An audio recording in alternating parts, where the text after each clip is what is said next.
करके आदि जिनेश को वंदन बारंबार। तीन खंड को जीतने विजयारध के पार जाने को तैयार हैं भरतेश्वर महाराज। सब सेना तैयार है भरत राज के साथ।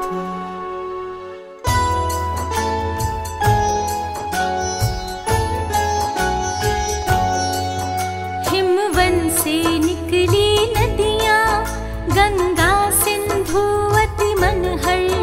पूरब पश्चिम सागर में क्रमशः गिरती है जाकर। पूरब सागर में गंगा सिंधु पश्चिम सागर में विजयार्ध पार करती वे गिर की गंभीर गुफा से।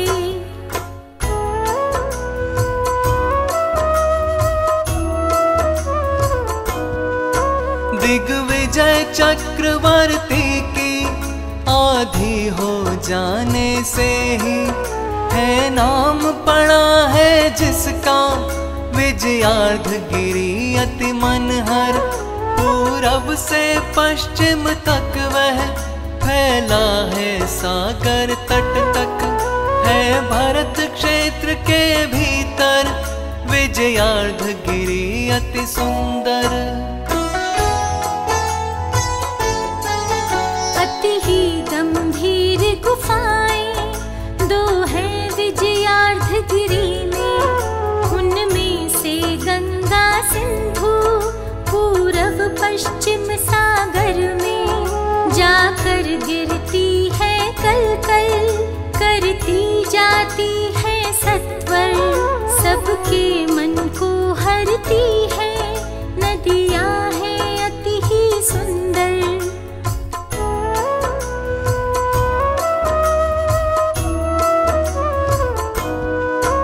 विजयार्ध पार उतर के तीनों म्लेच्छ खंडों को अपने अधीन करने को सम्राट भरत राजा ने विजयार्ध पार करने का मन में संकल्प किया है। सेना को सेनापति को तत्क्षण आदेश दिया है।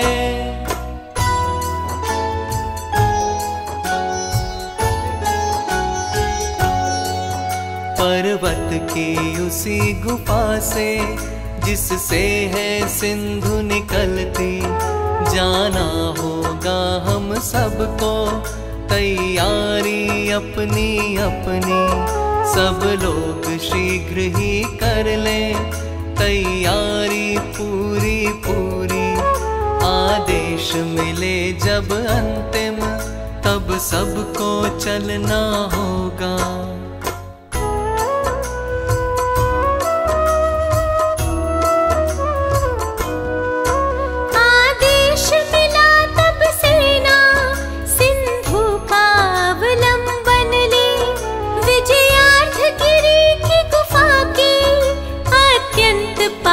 जा पहुंची फिर दंड रत्न के द्वारा जब गुफा द्वार को खोला विस्फोट हुआ तब भारी निकली थी भीषण ज्वाला। निकली लहराती लपटें भीषण गर्मी की लहरें झुलसाती गहरे वन को पीड़ित करती जन जन को। जंगल के पशु पक्षी भी आकुल व्याकुल हो भागे।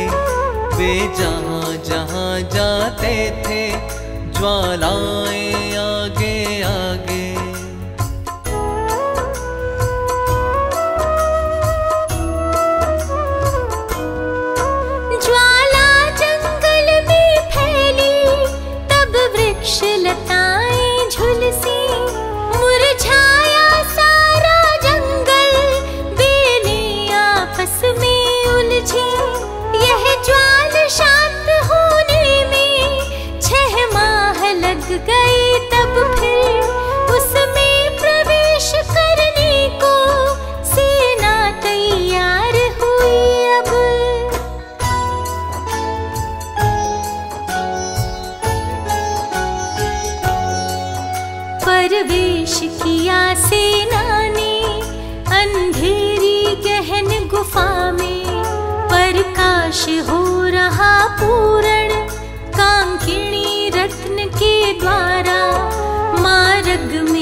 जलमग्ना और निमग्ना तट पर विश्राम किया था, तब थकी हुई सेना ने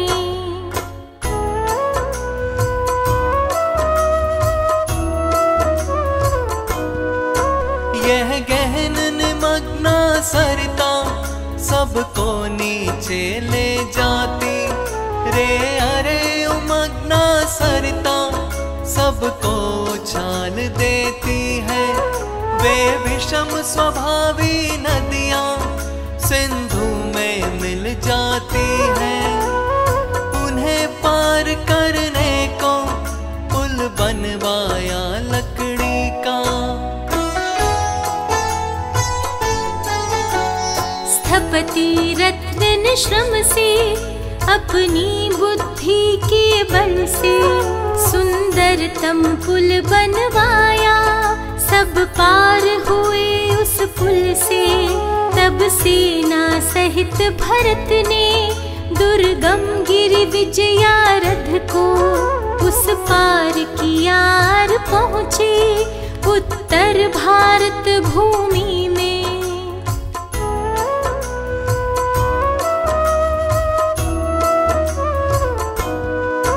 जब चक्रवर्ती भरतेश्वर उत्तर भारत में पहुँचे, हाथी घोड़े रथ पैदल चतुरंगी सेना लेकर, लख शक्ति पुंज चक्रेश्वर कुछ समझदार राजा तो रे समझ गए थे सब कुछ, कुछ समझाने से समझे।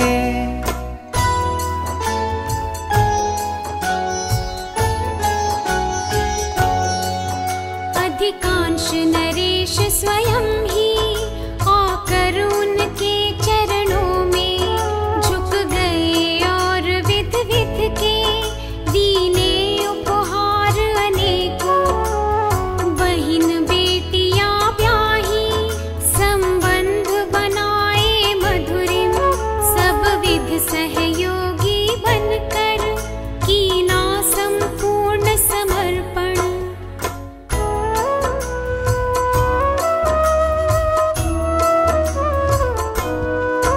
कुछ समझाने से समझे, कुछ धमकाने से समझे, कुछ उछले कूदे फिर भी आखिर में वे भी समझे।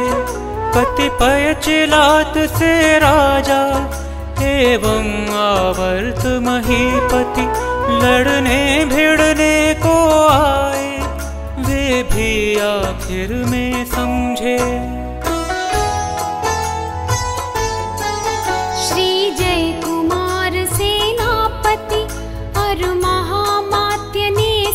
कुछ आगा पीछा समझाया, शक्ति बल भी दिखलाया, और सहज मित्रता के भी तो सभी लाभ समझाए।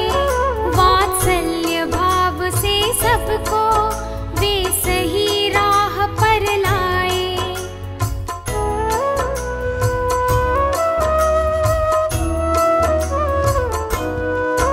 ना हुआ प्रताड़ित कोई, ना कोई जेल में डाला, ना किया अपंग किसी को, और नहीं किसी को मारा।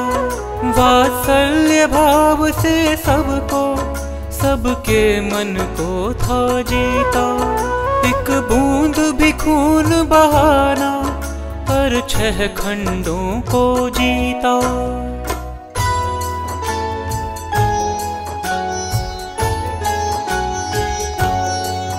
जब 6 खंडों को जीता और वृषभाचल पर पहुँचे, देखा उस खंड शिला को जिस पर नामावली अंकित अगणित चक्रेश्वरियों की नामावली और प्रशस्ति। अब और नाम लिखने को किंचित भी जगह नहीं थी।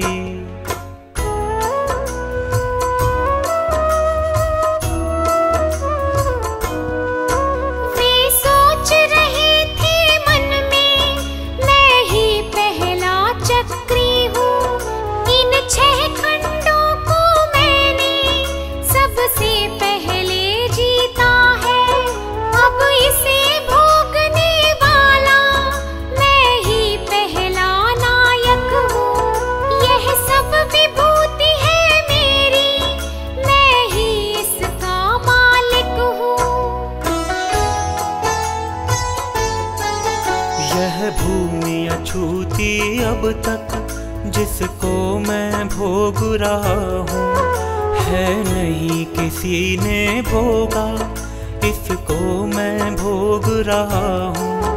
इस भरत भूमि का मालिक मैं ही हूँ एक अनोखा, ऐसी निगाह से अब तक है नहीं किसी ने देखा।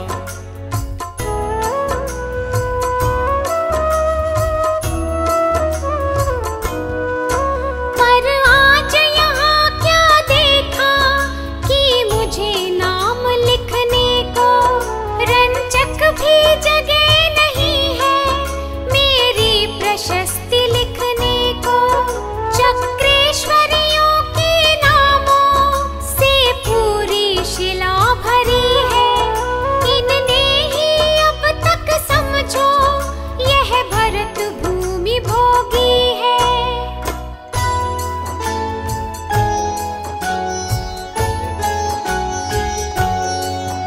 रे भोग भोग कर छोड़ी यह तो उनकी जूठन है, अब आई है यह जूठन समझो मेरे हिस्से में। अब चाह नहीं है मुझको रे रंच मात्र भी इसकी, ना रंच मात्र भी मुझको है भाव इसे पाने का।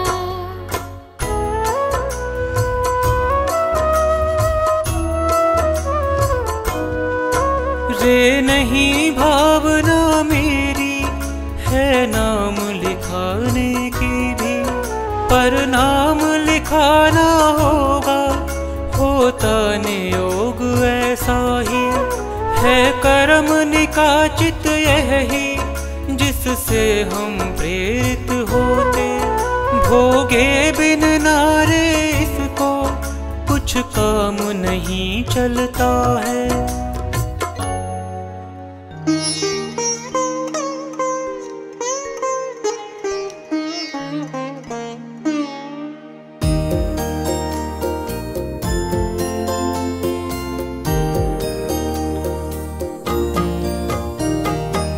स्वयं मिटा कर एक नाम फिर उनने अपना नाम लिखा, अरुचि पूर्वक सही किंतु भरतेश्वर ने इतिहास रचा। अरे बनाया नहीं किंतु वह तो अपने ही आप बना, सहज भाव से ही यह सब कुछ तो अपने ही आप घटा।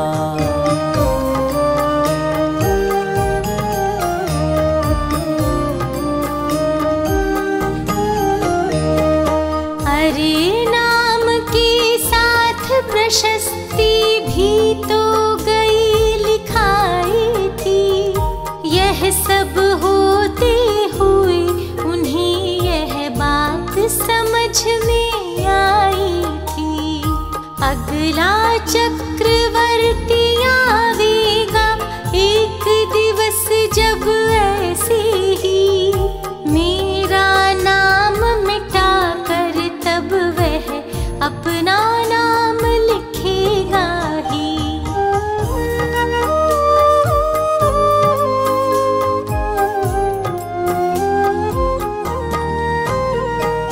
रे अनादि से इस जग में ऐसा ही चलता आया है, जब तक संसार चलेगा यह आगे भी चलेगा ऐसा ही।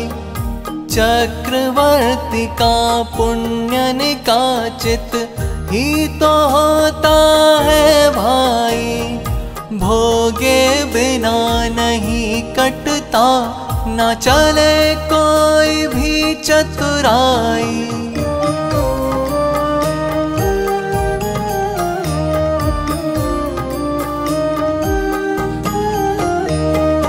नहीं चाहते फिर भी यह सब ऐसा चलता रहता है, जैसा नियोग होता है वैसा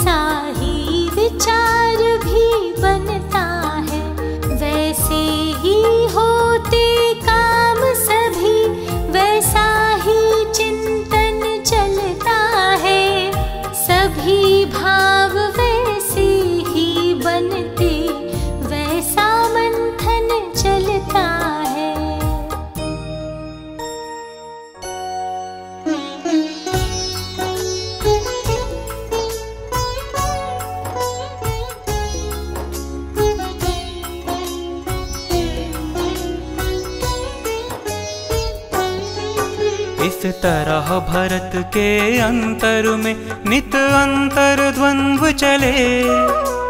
नहीं कांक्षा भोगों की, भोगों से रहें घिरे। तारे से ना टरे निकाचित कर्म सुनो भाई। पुण्योदय की मजबूरी भी आज समझ आई। पुण्योदय की मजबूरी यह ज्ञानी जन भोगे। वे भोगे या नहीं इसे तो वे ही पहचाने। समझ नहीं आता है कुछ भी अज्ञानी जन को। वे नहीं जानते रंच मात्र भी ज्ञानी के मन को।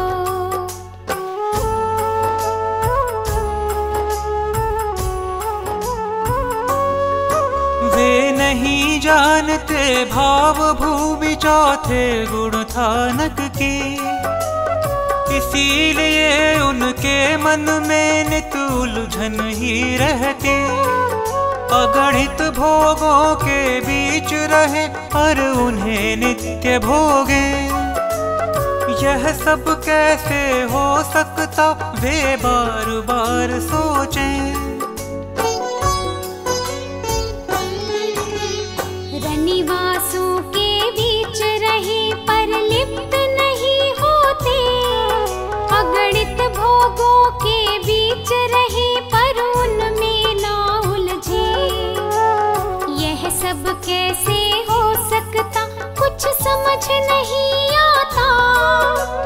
कोई कुछ भी कहे हमें स्वीकार नहीं होता।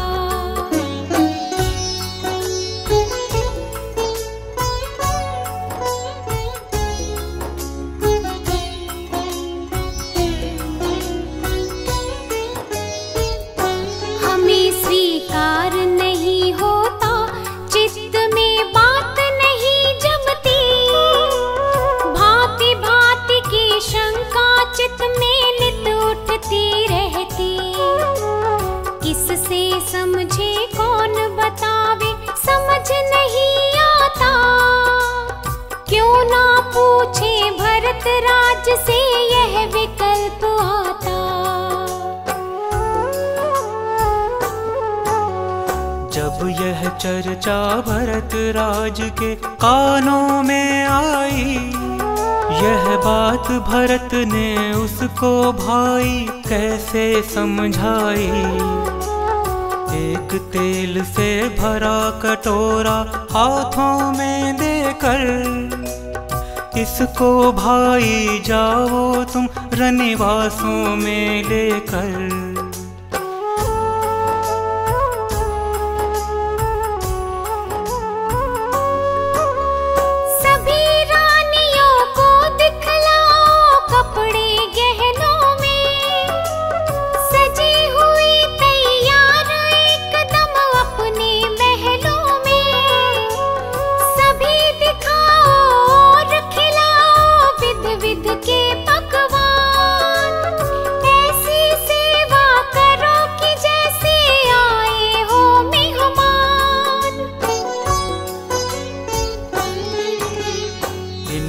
स्वागत खूब करो, मालाओं से लादो।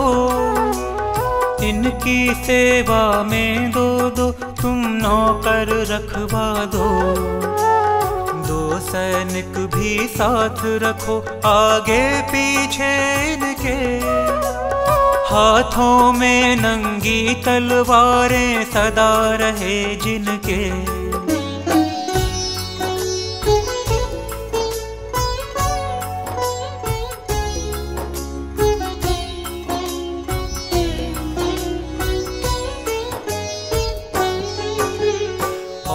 सैनिकों से भरतेश्वर क्रोधित हो बोले। यदि तेल की एक बूंद भी भूमि पर फैले, धड़ से मस्तक अलग करो बस उसी एक क्षण में। मेरा यह आदेश समझ लो भली भांति मन में। उससे बोले भरतेश्वर तुम सब देखो जानो, और सभी भोगोपभोग भी भोगो मन माने। करो नहीं संकोच करो वह जो मन में आवे, इतना रखना ध्यान तेल की बूंद न गिर जावे।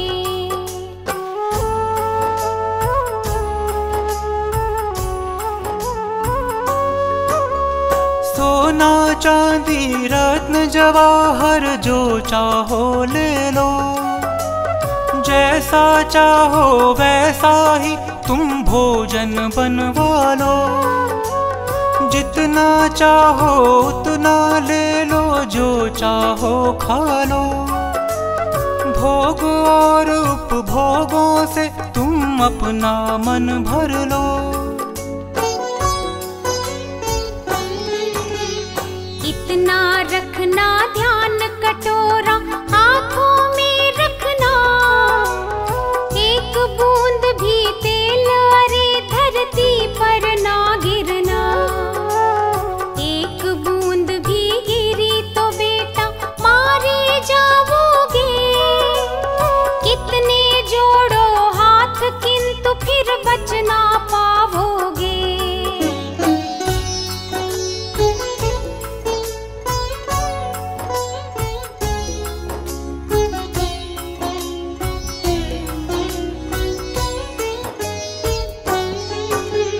दिन भर घूमा किंतु नहीं वह कुछ भी कर पाया। दिन भर भूखा रहा किंतु कुछ भी ना खा पाया। भोग और उपभोगों को भी भोग नहीं पाया। भरे कटोरे को संभालने में ही दिन खोया। सांझ हुई तो भरतेश्वर के चरणों में आया। शीश झुका कर नम्र भाव से सब कुछ बतलाया। शंकाओं का समाधान हो गया पूर्णतः अब। इसी तरह मिल गए हमें प्रश्नों के उत्तर सब।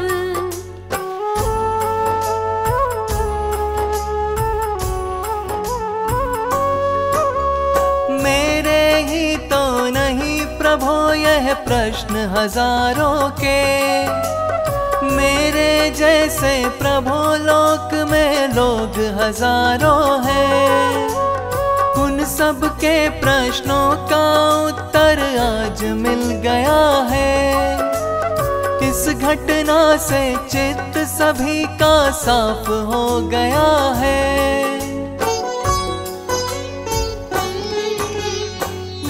आत्म की ही संभाल में व्यस्त रहे भरतेश।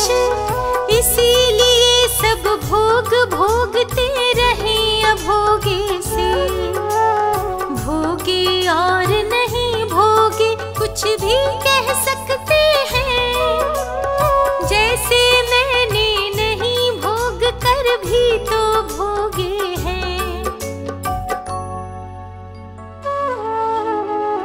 इस प्रकार भरतेश ने जीते उत्तरखंड। अब तैयारी में जुटे अवधपुरी के पंच।